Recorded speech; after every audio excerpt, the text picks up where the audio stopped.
Okay, so we're broadcasting. I'm just going to share my screen, everybody. Here we go. There we go.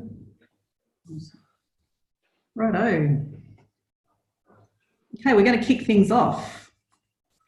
So, g'day everyone, good afternoon. We're broadcasting here from sunny, windy Cooktown, which is awesome, sure is. So welcome to today's webinar, which is showcasing Queensland regional small businesses and organisations. I'm Penny Prasad and I'm a member of the Clean Growth Choices Consortium, which is delivering the Queensland government-funded Communities in Transition program. So the consortium is made up of the University of Southern Queensland, James Cook University, the CSIRO and the Eco-Efficiency Group. And as part of the Communities in Transition program, we're working with 6 communities across Queensland. So we have Cooktown, Charters Towers, Rockhampton, Barcaldine, Goondiwindi and Emerald are the 6 communities that we're working with. So today's webinar is really a showcase of regional businesses and organisations across Queensland and in those 6 communities. And today we're really lucky to have Jo Rubin from the Driftwood Cafe in Cooktown. Thank you. Jo. Thank you. Thanks for having me. And we also have Patrick McHugh, Tom Hogg and Lionel Hartig from All Souls St Gabriel School in Charters Towers. Give us a wave, guys. Hello. Hey, there you go. Thank you. So our presentation today will go for about 35 to 45 minutes. We'll have a few minutes for Q&A at the end of our presentation. And for those of you that are listening in, if you put your cursor down at the bottom of the screen, you'll see a little Q&A icon show up. And if you click on that, you can put your questions in there and we'll answer those questions at the end of our webinar. So before I give you a bit more background about our speakers, I just wanted to talk to you a little bit about the CCIQ ecoBiz program. The CCIQ ecoBiz is a free program. It's funded by the Queensland government and it's all about helping small businesses and organisations, so that includes schools and community groups, be more efficient with their energy, water and waste. So to date, the ecoBiz program has about 150 businesses that have achieved ecoBiz Star partnerships. So those partnerships mean that those businesses have been able to make a 10% or more reduction in energy, water or waste, and they're eligible to promote themselves and get a logo and all that kind of stuff. Yeah. So it's very cool. Yeah, so Jo from Driftwood has managed to get a waste ecoBiz Star, and also Charters Towers School has managed to pick up an energy and a water star. How fantastic for a school. Awesome. And we'll tell you all about how they've managed to do that in just a minute. Before we move on to Driftwood and All Souls, I just wanted to tell you about 2 other organisations that we have in our in transition regions. So we have Goondiwindi at Foodworks, and they've been doing some pretty fantastic things with reducing their energy use. So they've been able to make a 16% reduction in their energy and an 11% reduction in their energy costs. And that's been through putting on some rooftop solar through Schneider. And they did that by having a lease agreement for their solars, which means that they didn't need to have the upfront capital costs to put the solar PV on their roof. They're involved with a lease agreement, which means they pay the solar off over a period of time. So the expected savings for that are about $24,000 per annum. There's a payback there of about 5 years. So that's a pretty good way to put solar on a business's roof when you don't have those upfront capital costs. And the other things that they've been working on, doing gradual lighting upgrades, so getting rid of, those old hat 36 fluorescent tubes that we see in probably about 80% of the places that we go these days. We're gradually seeing businesses phase them out, not fade them out. And they've also done a bit of work on their refrigeration. So all that has helped them reduce their energy consumption and costs. So big thumbs up, Gundawindi Foodworks. Fantastic. Yeah, lovely. Solar. Very good. Solar panel system. And the other one that I just wanted to present to you today is the Rockhampton PCYC. So there's PCYCs, are they Australia-wide or Queensland? I think they're Australia-wide, aren't they? Yeah. They are. And so they managed to get a pretty hefty grant, federal government grant, and they have used that grant to do a whole bunch of energy audits across all their PCYC, all their clubs. And so the guys at Rocky have again put on some rooftop solar. They've upgraded their air conditioning system, so they've got more efficient split system aircon units put in. They've got one of these big ass industrial ceiling fans. What a great name for a brand, big ass fans. Is that actually what it's called? It's that. I want one. And they've put in some LED high bay lights in their gym, which is amazing because there's so much less maintenance costs. And whenever you try to get into school halls and gymnasiums and you've got to get up into the ceiling to change one of these lights, it costs an absolute fortune. So putting in LEDs, they're longer lasting, cheaper to run, and it's all good. So for the Rocky PCYC, they've managed to reduce their energy consumption costs by 20%. And a 44% reduction in greenhouse gas emissions. So there's an Energy Star partnership with PCYC. So thumbs up to them. Yes. Well done. Okay. And so now I want to throw over to, we'll start off with Joe Rubin from Driftwood. Hi, everyone. So Joe Rubin and Chris Davidson are co-owners or managers of the Driftwood Cafe up here in Cooktown. And they're also really passionate environmental advocates. Yes. As soon as you drop into Driftwood Cafe, you get the vibe there. Yeah. It's really nice. It's a great place to visit. Highly recommend it if you're in Cooktown. Yeah. Originally, we were meant to have Chris here to do the webinar, but very sorry she couldn't make it. Something popped up, but it's all good. So we've got Joe, who's Chris's partner in crime. Definitely. So yeah, Joe's going to talk about basically their philosophy for running the Driftwood Cafe. Before I cross over to you, it feels like I'm on a radio station. I'll just introduce you to Patrick, Hugh, Tom Hogg and Lionel Hartig. Sorry, Lionel. So they're all staff at All Souls St Gabriel's School in Charters Towers.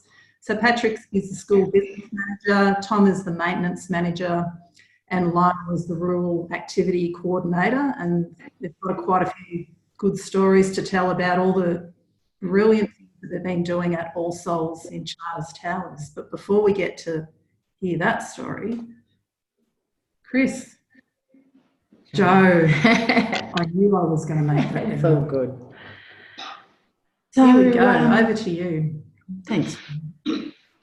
So Chris and I opened up the cafe just over a year ago, and one of the things something that's very, very close to our hearts is the environment, looking after it, teaching our children about looking after it.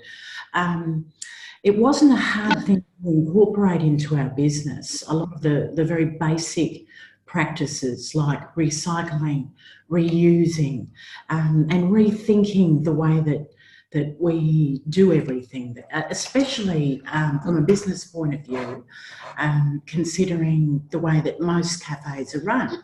There's an exceptional amount of waste. So one of the first things that we decided was we'd be plastic free. That means no plastic straws. We bought a lot of stainless steel straws. Oh, that's a beautiful slide. So you can see, look at the place we live. It's just gorgeous. Plastic straws, the biggest of dolphins, whales and other animals in the sea. So we have plastic-free coffee cups. A big problem that we encountered was actually the lids. So it's quite expensive to purchase non-plastic coffee cups. The lids are a whole other ball game. So when you hear biodegradable, that in fact essentially can be worse or just as bad as plastic. A lot of people, there's a misconception that biodegradable breaks down. It does break down, but it breaks down into tiny particles, which is, so we end up essentially microplastic. So what you're looking for, or what we were looking for, was compostable products. So again, we're paying more money for them, but it's an ethical choice. So we're stainless steel straws, plastic-free takeaway cups, and also when we first opened, we actually had used glass bottles. So we were reusing and recycling essentially old glass bottles, like the old Dolmio bottles, that sort of thing. We'd sterilise them, and they are now what we use as our juice cups and cups in-house as well as takeaway. We also encourage people to bring their own cups, coffee cups, containers, and offer a discount financially when people actually bring those in, to encourage reusing and recycling and just basically cutting out the plastic completely if we can. So I think you used to work in the waste department in Cook Council? Chrissy did. Was that right? Chrissy was actually the head of waste for several years here in Cookshire. And she was instrumental in implementing the whole recycling here for Cooktown and Cookshire. It's something that she's very proud of, and we're very proud of her for doing that. So you do a bit of bulk buying we as well? do. We bulk buy in general. We also hate the things. So little sachets of anything virtually. We're not into that. Yeah. So we just don't buy them. Don't use them. Excellent. It's just that simple.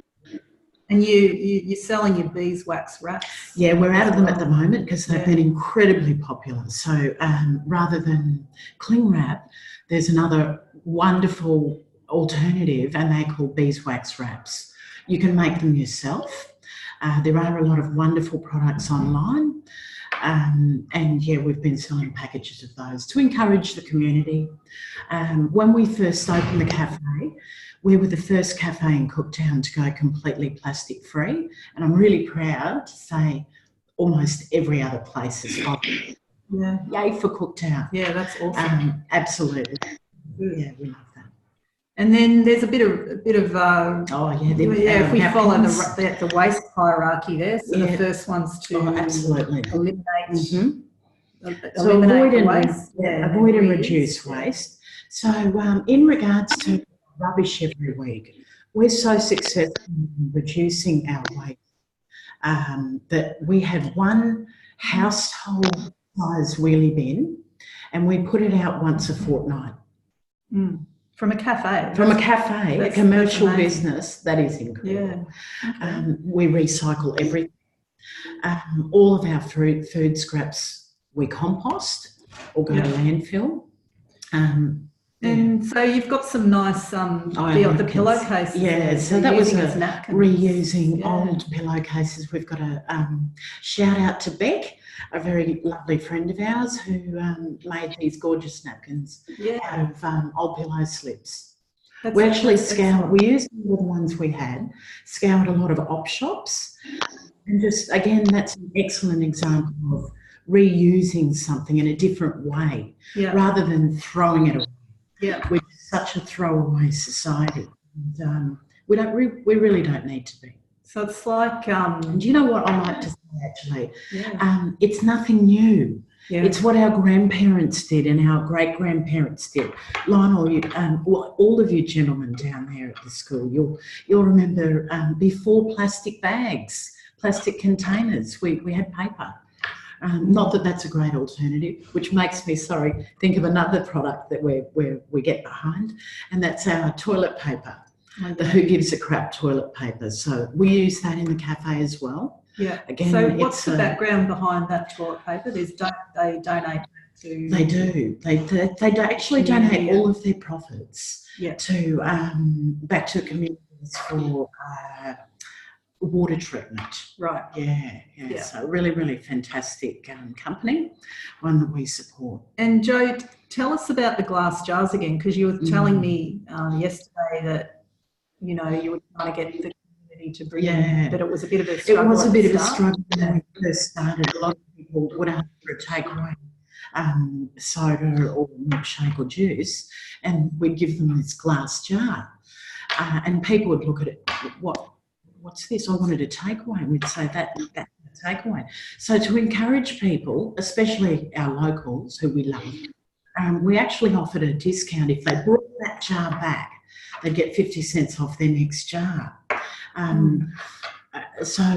Hard one, but we now find that we have regularly people, and kids love it. The kids are just like, if we're getting a discount, we're bringing back that jar. So a lot of local kids really behind it, as well as the community. We're getting a lot of people bring boxes of these things in. Yeah. It's great.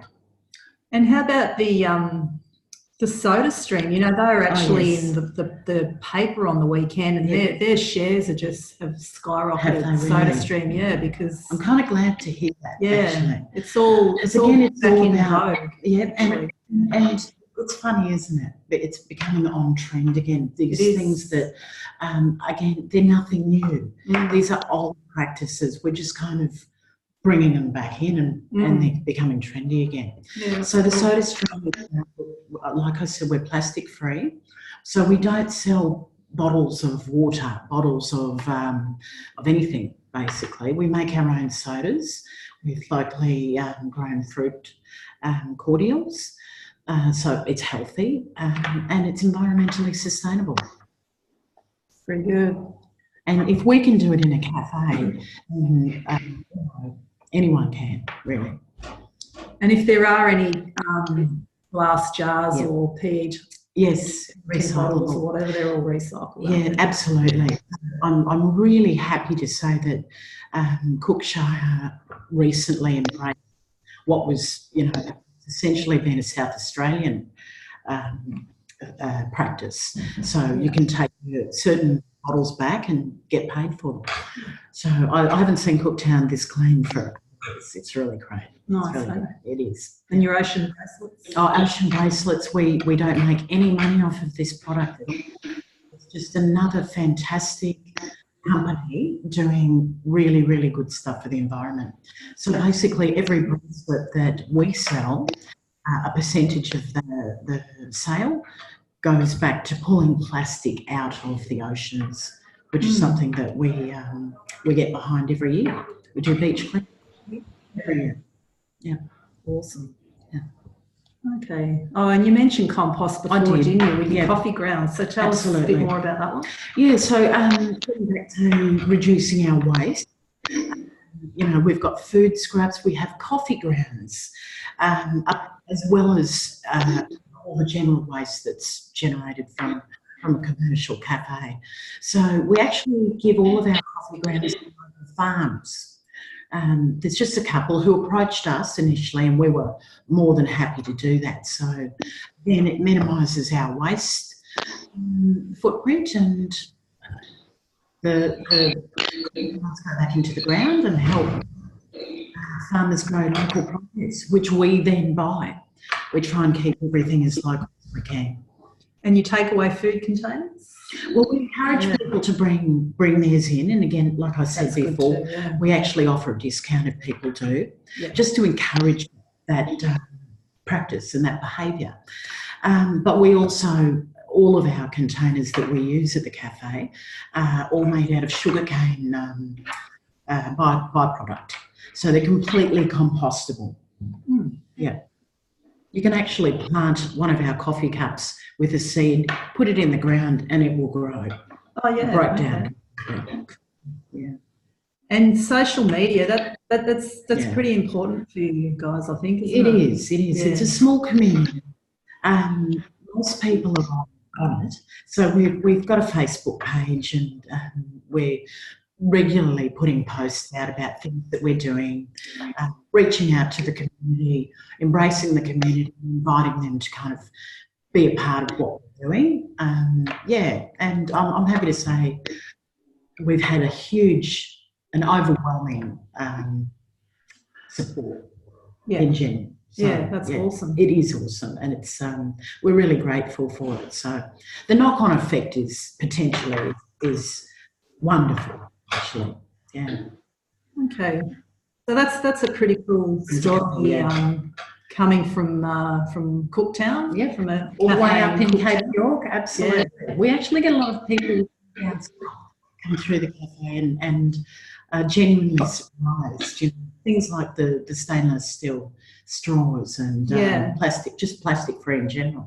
So we get a lot of really good positive feedback. Like I was saying before, it's almost becoming trendy. Nothing new. We haven't found it hard work because it's stuff that we do at home. It's just been really genuinely a natural evolution for us to kind of take it into our workplace. Cool. With success.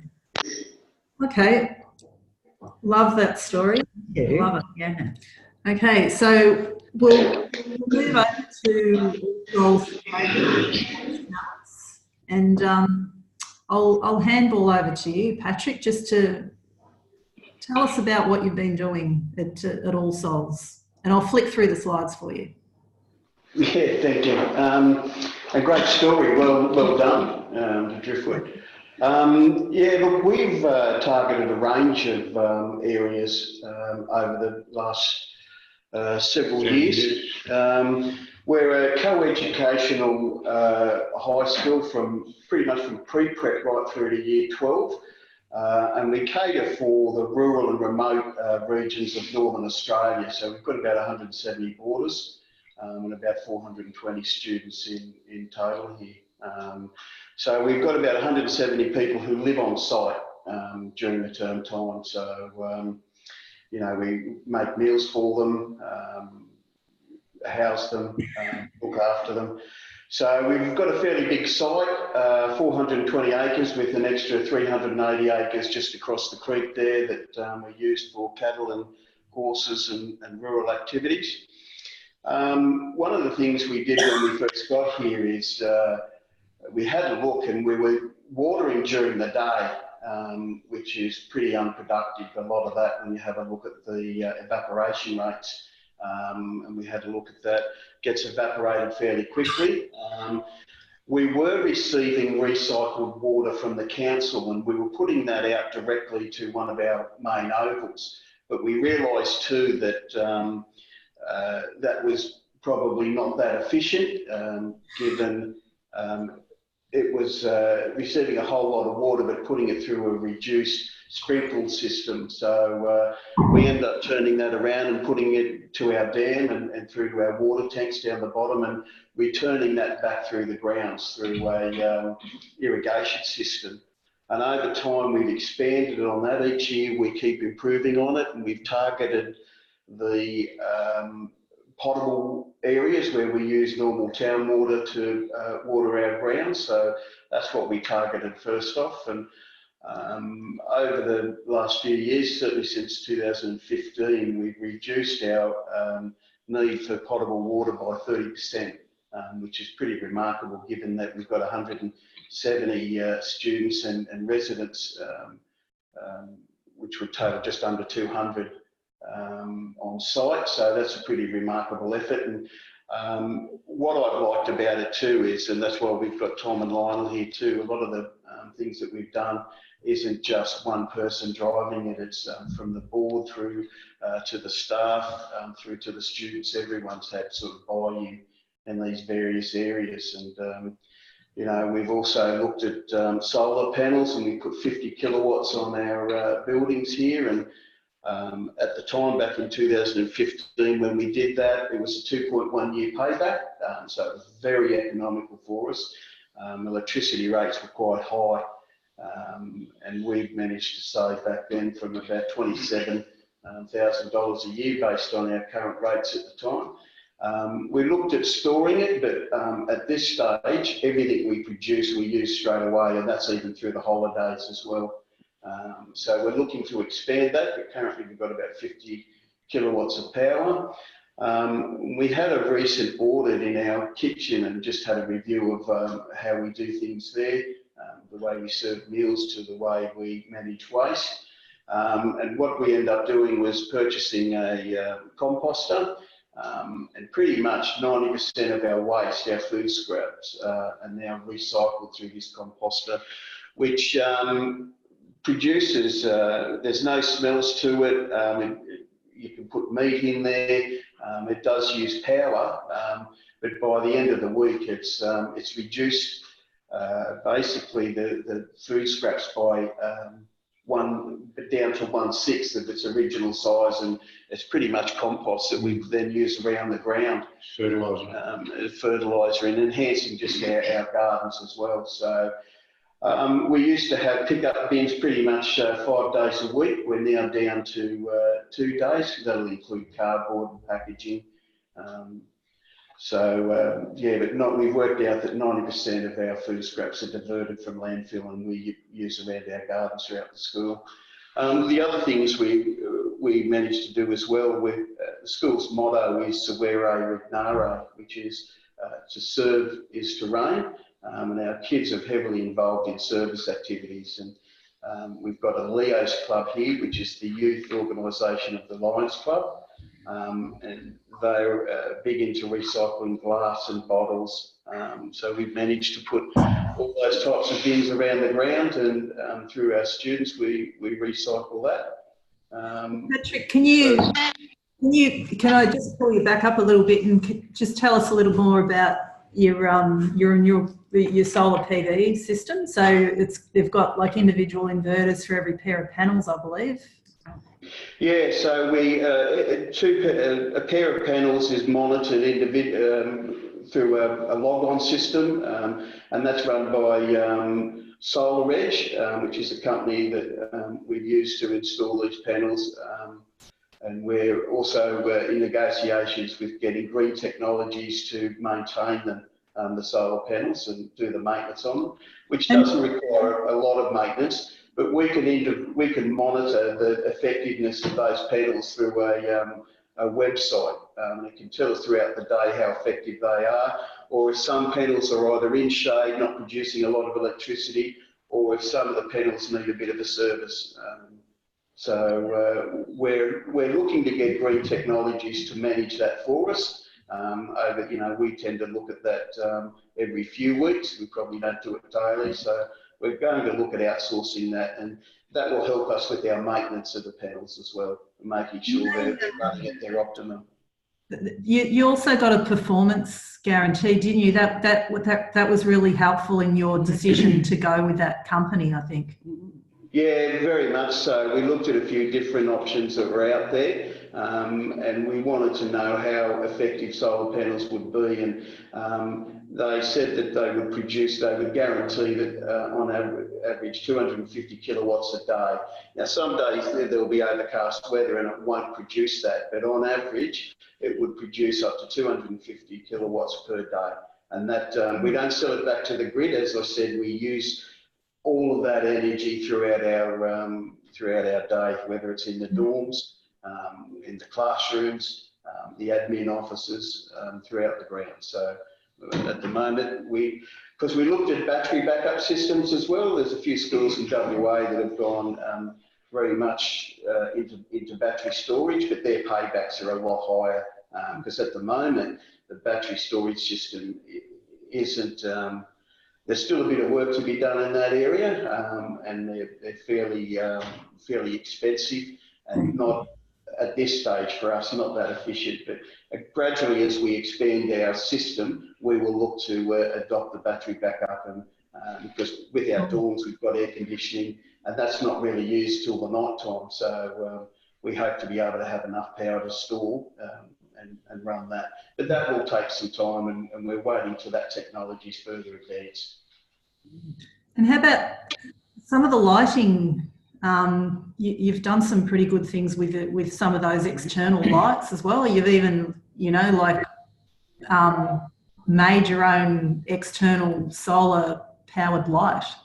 Yeah, look, I might hand over to Tom on that. Tom's been a real driver in that area, and just going around the site, we've done night audits about where we need light, and some of them are in fairly remote areas, so getting power to that was difficult. That's where we spoke about using solar lights, and we've loved that so much that we're starting to adopt that even into some of our buildings as well. So we started out quite some years ago buying commercially produced poles and solar lights, but the cost of them, they were, like $10,000, $11,000 a pole. Wow. Whereas we then kept looking, we found different types of lights. So basically now we can get a masthead light. Until recently, we could produce them for around about, it was about $1,000, $750, $800, $1,000 install for make our own poles and the masthead lights. We've since now changed to an even bigger masthead light, because the way the campus is set out, the kids, basically the girls live on the eastern side of campus, and the boys live, on the western side of campus, and the boys live on the eastern side of campus. So when they travel backwards and forwards of a night time, going up to the kitchen and back down to the dormitories, it's, you can imagine over a couple of 100 acres of area they cover, it's fairly dark. So to produce lighting via solar was far cheaper than having electricity running everywhere. So we've got a big push on there. We've now just recently put in some new solar lights which are on the market, which are actually under ceiling batten fluoros with a solar panel, separate solar panel on the roof. So you can now have fluoro internally and the solar panels externally, which is fantastic, and the light they put out. Through classrooms, Patrick and I sourced quite a few years ago and bought bulk 20-watt LED fluoro tubes, which have their own starters in them, which can be fitted into any 4-foot fluoro that has a starter in it. So you actually have to take the starter out. If the fluoro has an iron core ballast, unfortunately, they can't be fitted to those. But we've done, like I said, we've done almost 90% of the classrooms with now LED lights. So you can reduce, if you've got a bank of, say, 2 fluoros, you can take 2 of the tubes out, put 1 LED in, which will produce the same amount of power and half the amount of energy to run it. So that's been a huge saving around the campus. Okay. And we've also put in classrooms with all the air conditioning is all on time systems. Oh yes. Yeah. Yeah, all the split systems in the classrooms are on a push button system where the teacher will push the button at the start of the lesson. They'll run for 40, 45 minutes, and then they'll turn off when they leave the classroom, which is the duration of a lesson. They're also set so that if the temperature is lower than 25 degrees outside, the fan coil unit can run, but the compressor doesn't cut in, so it actually moves air around the classroom, but it doesn't cool because it doesn't need to be cooled at that stage.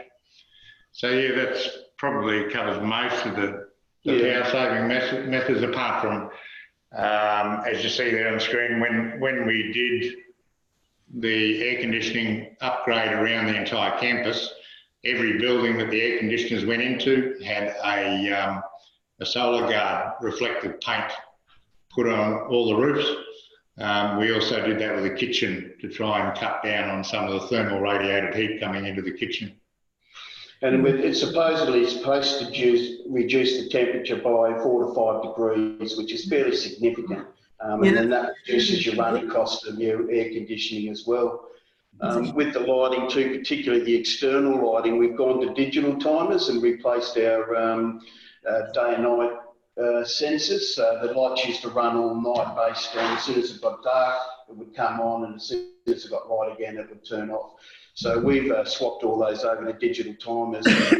Much up to 9:30, they will come on. And where we've got solar lighting, when people walk past it, it ramps up as well. So it reduces the amount of energy it needs to run there as well, even though it's solar. And that's helped us reduce our power, because some of that is still on grid electricity, and by putting in digital timers, it doesn't have to run all night. So, but we certainly got areas where we put solar lighting, so people can still walk around the site at any time at night and still have light available to them. One of the new things we've also found, which is quite exciting to me, we've new timers that have come out now we're using. We've got 3 of them in the school so far. They're actually Bluetooth controlled. So you can actually set the time for the lights by your telephone, your mobile phone. So you don't have to actually go up to change the time or turn it off at the end of term. You can do the whole lot from your phone. So the technology is just, it's amazing. It's coming out. We've just recently gone to a new product. What's that one called? The 30 amp ones, which we're finding far more effective too. That's the one. What's the name of that product, the light that we've just purchased? Yeah, you've got me there. Yeah. If anyone wants to know, we can certainly just email us, and we can certainly let them know. But, you know, just constantly looking at it, we found a new product out in the market which is improved as well. We've got that Bluetooth technology, so very effective. And you don't need as many of them. It lights up bigger areas. So, quite effective.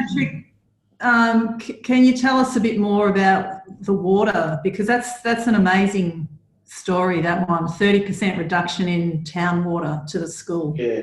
And Tom's had a huge hand in this one, hasn't he? Massive hand in that. So we were originally, as I said, getting recycled water onto the site, and I didn't think we were using it that effectively. And we also calculated that I think Carson was spending 30% of his time going around the site moving water stands around the site. So over time, and the board's been fantastic in supporting that and investing money into that program, where we've pretty much gone around the site, and we'll continue to do that and look where we're using potable water or where we're having water during the day. And we're now trying to get the whole system watering at night, which is far more effective. And by doing that, we've reduced our potable water consumption by 30%. We've targeted those areas. There's still a little bit to go. It's about 65%. Yeah, about 65% of the campus got under irrigation. That's not including the leased area at the back. And, you know, there's still a few more areas to go, but each year we keep plugging away at it. And for us, that's been the secret. You know, you won't treatment system. Yeah, it's been quite good for us. You're not going to solve it all in one go, and it would, as I said, we've learned as we've gone, even to the way we've set up our irrigation systems, and but just by continually plugging away at it, we've managed to reduce our potable water consumption by 30% the last 3 years, and we will continue to try and get that down as well.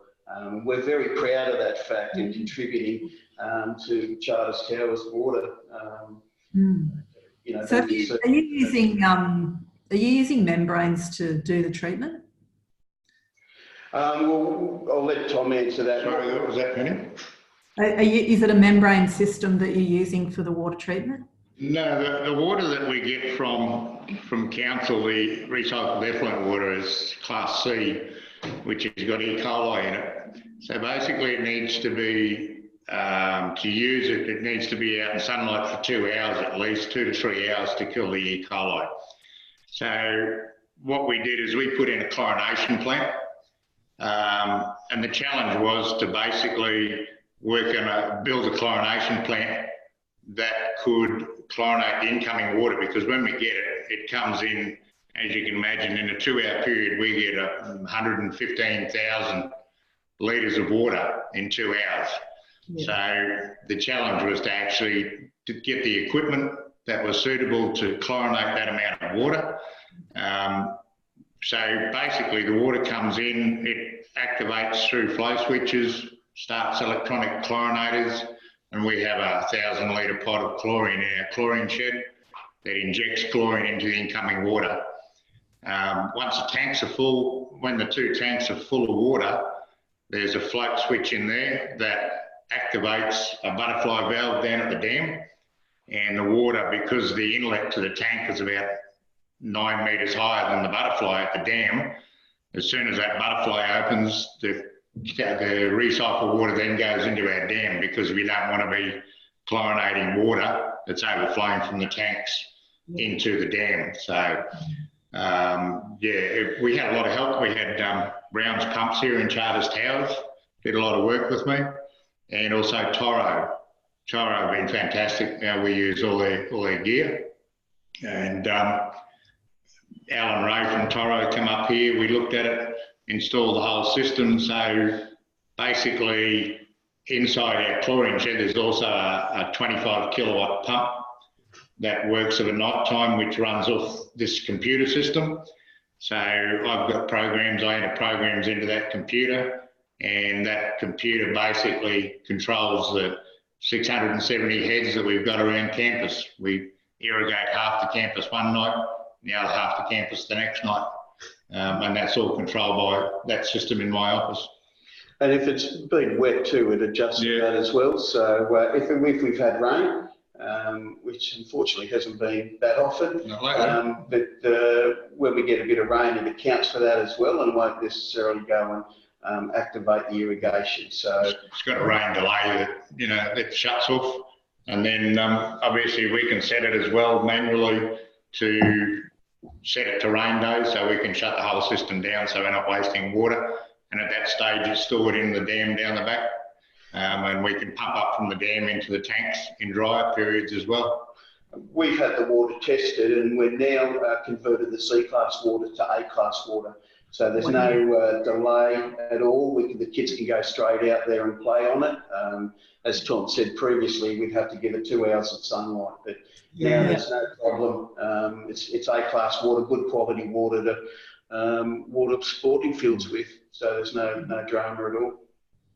So tell us about the waste. That's another really good outcome that you've had too with the organic waste and your commercial composter. Yeah, we got the idea from an audit we had, and Joe, who'd come up to do the audit, had mentioned about this composter, which is run off power. There's no smell to it, there's no bacteria to it, and pretty much it just converts straight to soil. We've looked at it the next day within 24 hours, and all the food waste we put in there is now soil. Compost. Yeah, brilliant. So once a week, we let it run all week and build up. It's got a 32 litre capacity each day, or 60 litre capacity each day. We've worked out that we probably generate about 32 litres of waste per day. And the kids are being trained, and so when they scrape their plates, they know paper products or non-food waste goes in that bin, and they put their food waste in a certain bin, and that gets put in there. The ladies just go through it and make sure no knives and forks get thrown away as well. And we put that in the compost, let it run for a week. On Sunday, there's no food waste go in there at all. And on Monday, we just empty it and then reuse it for the next week. That's why we're down to about 90%. We've worked out that Sunday waste, so pretty much 6 and a bit days works out to be about 90% of our waste is now converted into compost. Good quality compost as well. You could sell it. Yeah, we thought of that, but we're starting to use it around the grounds first. Because it reduces the soil is 1/6 of what goes in there. So the end result isn't massive. Yeah, we did think about that, but certainly to give you an idea, a week's worth of scraps from all those people eating there generally fills up 1 wheelbarrow. Wow. Compost. That's 200 breakfasts and dinners, and we probably produce about 300 to 350 meals for lunch as well. Yeah, ends up coming down to 1 wheelbarrow full, which is a premium that whoever gets their name down first, it goes to their garden. Yeah, I bet. Yeah. That's fantastic. So, proud of that. how about Lionel? Tell us about what you've been doing with the land rehab. Yeah, well, I think my area is very cost effective and very environmental friendly because we just have sunlight and fresh air, not air conditioning. I like it down there. But anyhow, we have about 9 paddocks down there that we use for our horse club horses and the school's cattle. And we try to rotate them every term or so because horses and cattle both eat the country differently. So we try to move them and spell it. And like I've got about 3 or 4 paddocks down there now that have been spelled and a couple haven't been used this year. So we keep that working like that with the grass. Try not to let our grass get down lower than about 30% because after that it starts to wear down too much and you have a lot of trouble getting it back again. Yep. We had one paddock there that's had a lot of tailings on it from a mine site. Yeah. And it's very heavy in salt, and we used, when we cleaned the school dam out here, we capped all the top of that tailings with the silt from the dam. Then now we use a lot of the mulch from the green waste from the school. We get it mulched up and spread that all over. Yep. We have put some salt tolerant grass seeds in there, which have come along very well, and also I've noticed there's about 3 or 4 different other grasses that have come up there that we haven't planted. So, right. And in that paddock that we have been working on, we haven't had cattle in there for a while. Yeah. Hopefully, about the end of the year or early next year, we might start putting them back in because it is really grassing up well. And so Sorry. Yeah, we use this area, land care, just to come down and help us and run field days there with the kids. We go down, take the kids down there. I take the cattle club and horse club kids down there a fair bit. They work out our grasses, the different grasses we have there, how they work out to grass budget for cattle and stuff like that. Then we work out the moisture content in the grasses, and we weigh the grasses with the moisture content in them, put them in a microwave, nuke them, dry them right out, then the kids weigh that and they can see the big difference in the grasses that way, how it sort of works. You're saying that the ground's quite, the salinity is very high. The salinity of the ground's been very high. Very high in mine site there. The other paddocks that are good, but in that mine site it is high. And that's why that must affect what types of grasses you're planting. You must be mindful of what you're planting there. Yeah, that's why we put in about 4 different salt-tolerant grasses in there. A couple sort of didn't really come as good as we hoped, but like I say, I have noticed that buffalo grass and a few other native grasses are coming back in there, so we must be doing something like that, yeah.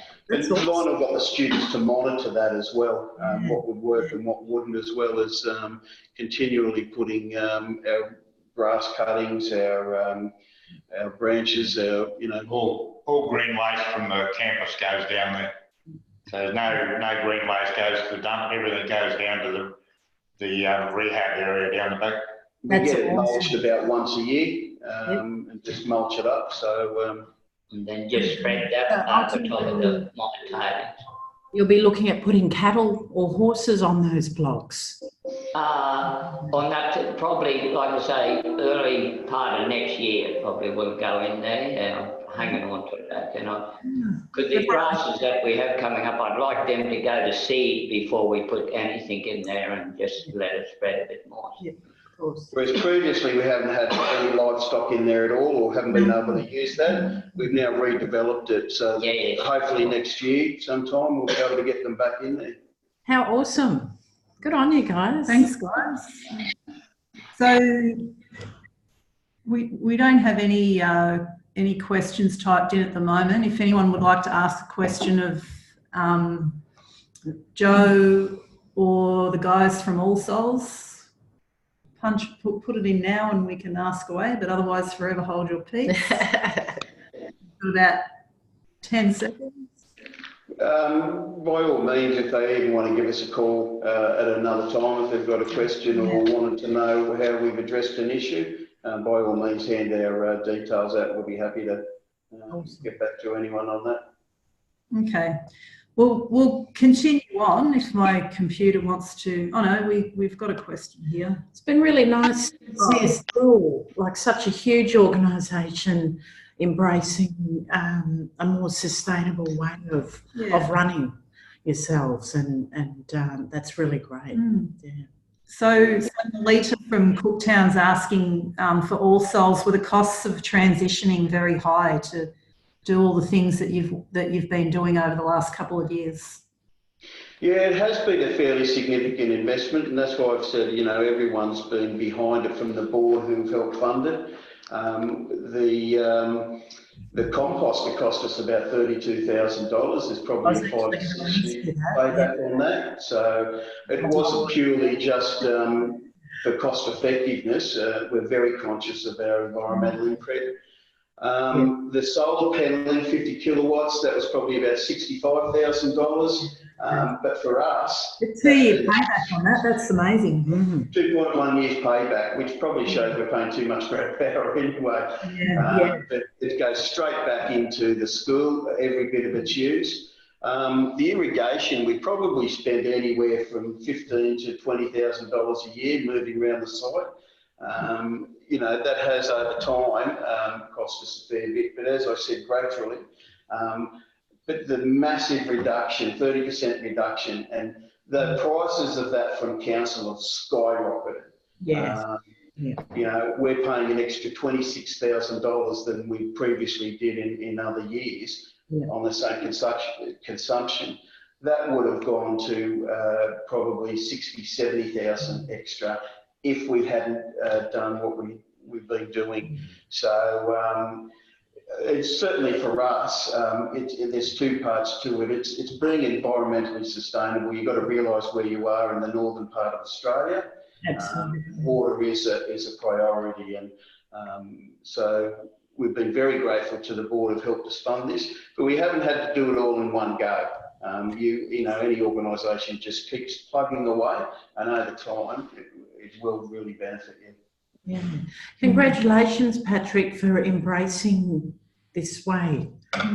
As I said, it's not just me. It's really been a team effort from everyone, from students and board and that. And it's been really good, and the results have been so pleasing. Well, you know, Penny, when you came out and did the audit, in the end, it was quite pleasing to hear your feedback. And you know, even when you sit down and actually start to look at what you've done, it's actually when you it's been really good.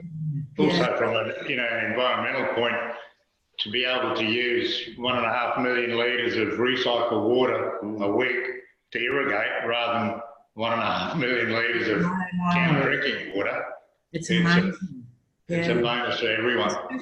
Especially out there where water is so precious. It's interesting, like it is a good system that we've got, but there's nothing like a bit of rainfall to green up your site. It's unbelievable, but certainly it is green with the recycling that we've done. It's been really effective.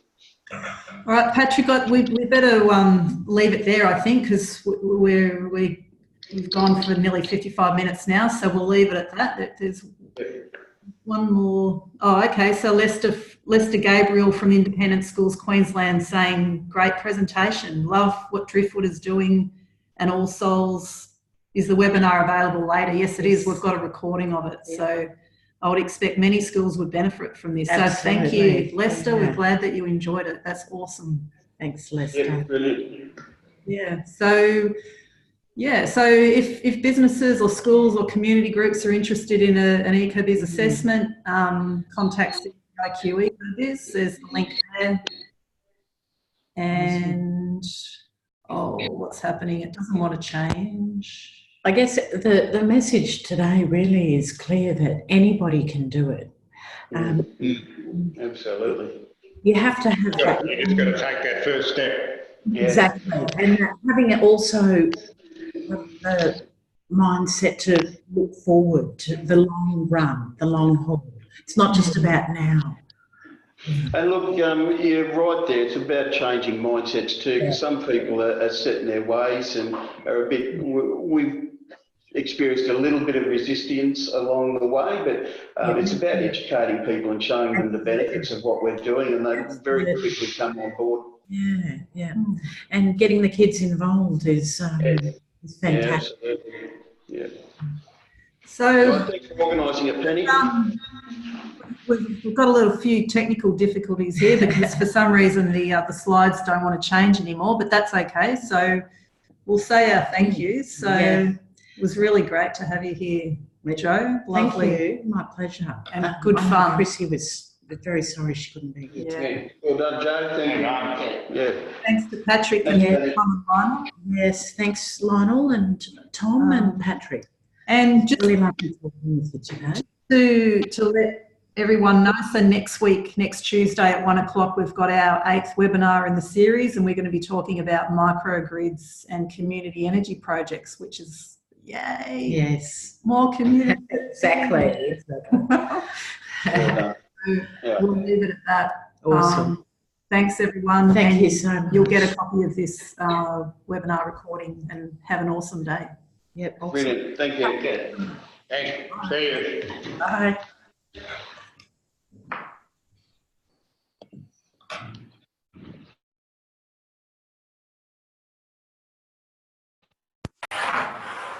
Here at the Fox Speaker of saying some digital output zero. So thank you so much, gentlemen. Much appreciated. I'm going to have another nervous fit. All right.